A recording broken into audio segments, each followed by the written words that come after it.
We are back. Yes, it is. The King at Rock. That is my name, and I know the spot where they got the champagne. The Beastie Boys here on Laying Down the Law.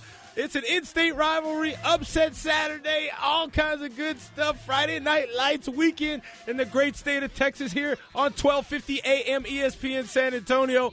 And it is almost game day again. And we want to welcome in somebody that could try to help us figure out what happened last night and the tremendous pressure the college football selection committee is going to have with all these scenarios. It's only going to get cloudier as it goes on, too. Yeah, absolutely. We bring in our man, the ESPN Big 12 insider and friend of the show. You can see him on ESPNU on Thursday evenings. He knows all the inside stuff when it comes to college football. Our very own Daymon Sayles. Daymon, welcome back to Laying Down the Law. Good morning to you guys. The Beasties on Sunday. Gotta love that, man. Good morning. Oh, yeah, man. You know, that Paul Revere is always in my back pocket. Yes, sir. However, James Pleasure pulled out a nice one as well. We were jamming. Noise. That's right. And we want you to make some noise. Tell us 2, 3, 4, 6, 8. Everybody going down last night. And then, this week has just been crazy. Yeah, what's going on?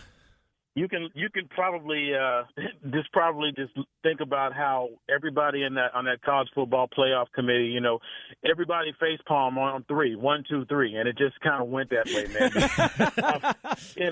It's been a long time since something like this has happened. I was talking to a buddy of mine, and a little older than I am, and he mentioned that I think it was maybe 1990 or 91, where it was like 4 of the top 7 teams, or however long it was, they all fell like this. I mean, this was a massacre last night. It was, at the same time, man, it's fun because a lot of people are looking at this and saying, hey, man, this is college football. This is what's supposed to happen every now and then. And now everything is wide open again. So best believe people are going to be watching these next Saturdays,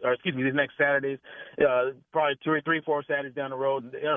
You don't know what's going to happen now. So, there's all types of suspense and mystery, and it's going to be a lot of fun to watch. Daymon, James Pleasure.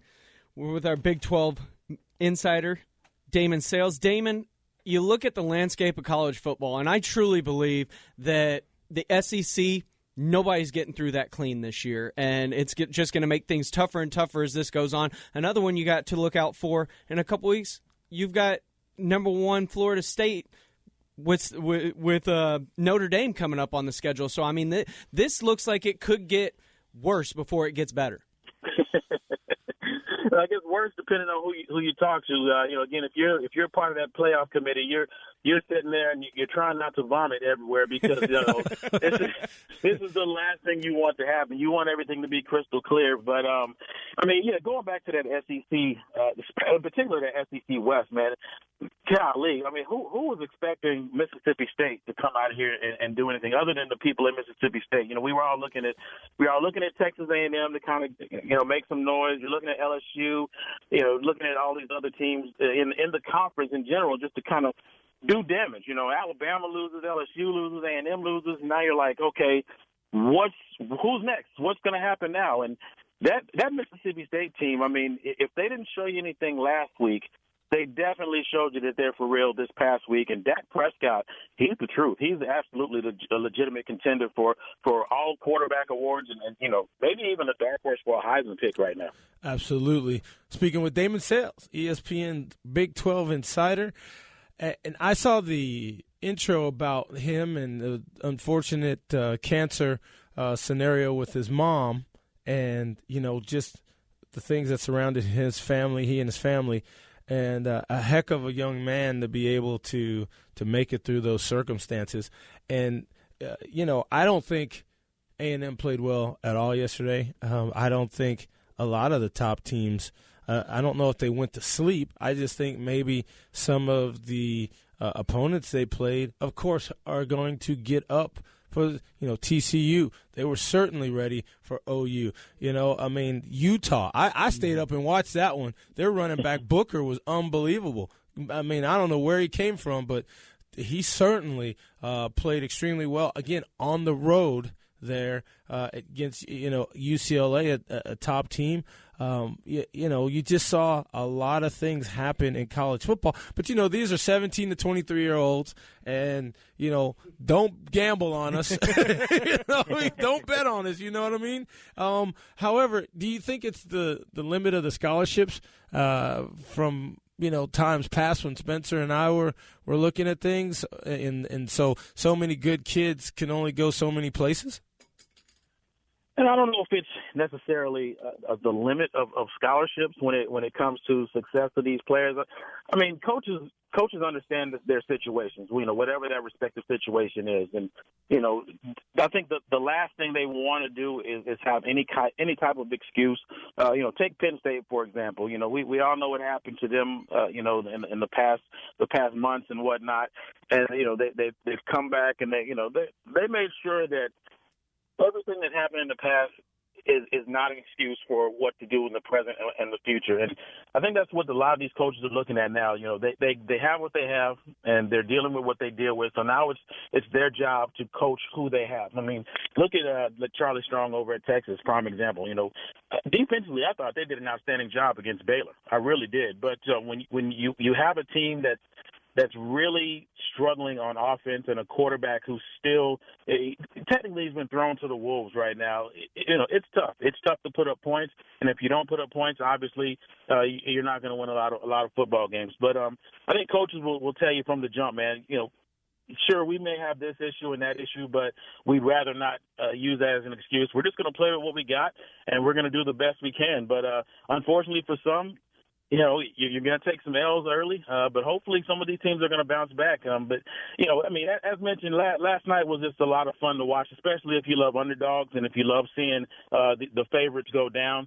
But again, if you're part of that playoff committee, you're hoping that this doesn't happen ever again. Well, that's why we have them. That's why we have the humans in there, right? I mean, that's the whole point of it. And it's funny because this upcoming week we've got the Texas OU weekend, and you remember what happened last year?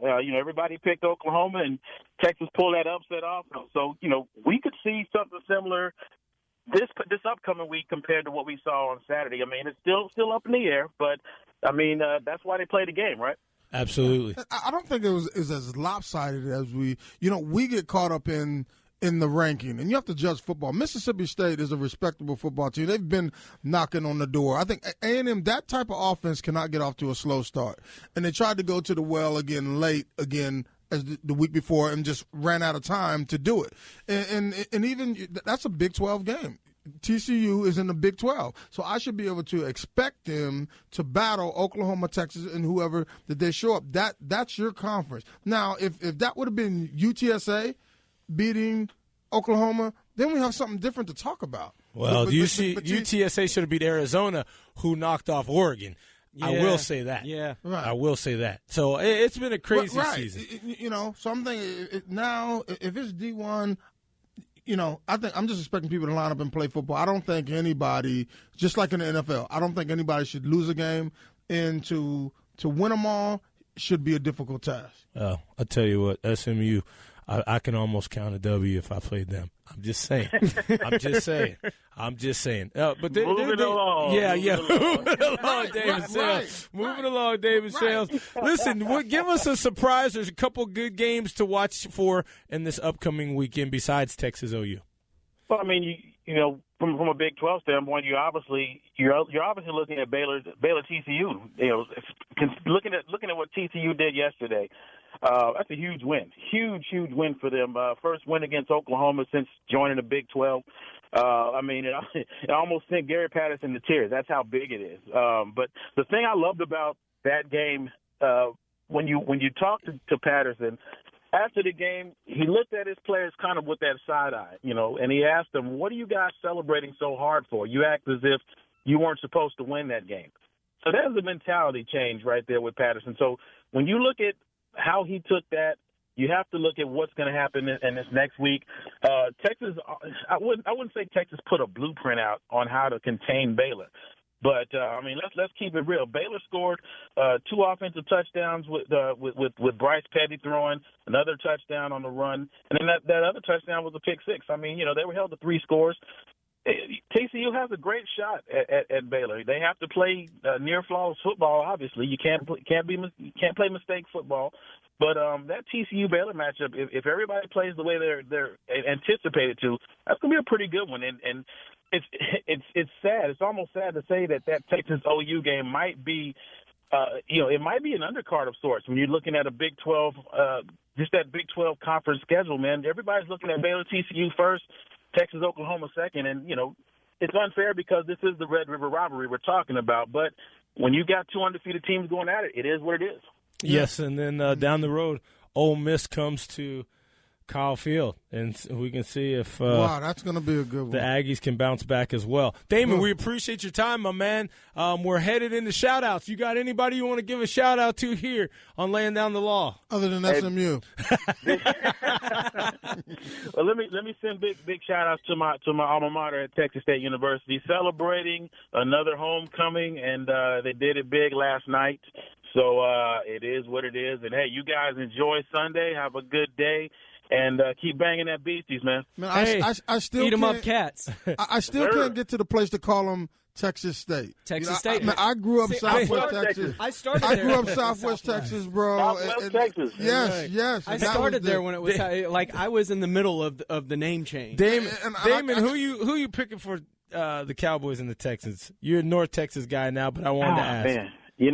I gotta go with the Cowboys right now. Okay. I don't feel it's due for Romo to make that kind of mistake, to make those kind of mistakes in a big game. So as long as Dallas keeps running the ball the way they're doing and keeps controlling the clock, they're a pretty good football team. Last week they almost looked 92-ish. That's how good they look. Yeah, but, I agree.